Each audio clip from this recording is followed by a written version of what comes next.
আসসালামু আলাইকুম dear viewers. আমরা এই রাত জেগে পরিশ্রম করি শুধু আপনাদের হাতে ফ্রেশ চিংড়ি মাছের ঘিলু পৌঁছে দেওয়ার জন্য। চিংড়ি মাছের ঘিলু বা মগজ পুষ্টিগুণে ভরপুর, যা স্মৃতিশক্তি বাড়ায়, শরীর গঠন এবং রক্তল্পতা প্রতিরোধে সাহায্য করে। কারণ এতে ওমেগা 3, ভিটামিন বি 12 এবং আয়রন থাকে। কিন্তু এতে কোলেস্টেরলও বেশি। হার্টের প্রবলেম, উচ্চ রক্তচাপের প্রবলেম অথবা কোলেস্টেরল প্রবলেম থাকলে এই চিংড়ি মাছের ঘিলু অ্যাভয়েড করাটাই ভালো। চিংড়ি মাছের ঘিলুতে রয়েছে প্রচুর পরিমাণ সেলেনিয়াম, যা ক্যান্সার কোষের বৃদ্ধি রোধে সহায়তা করে।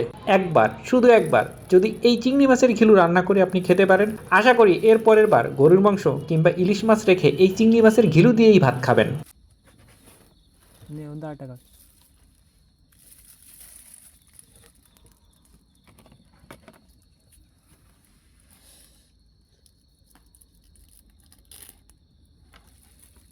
আতুস্কার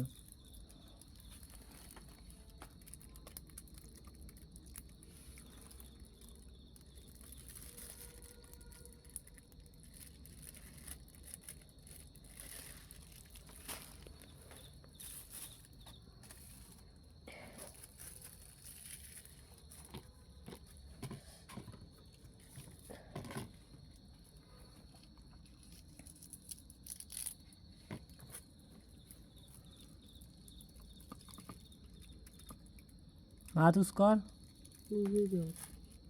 আরো উস্কার হাত পরে নাকি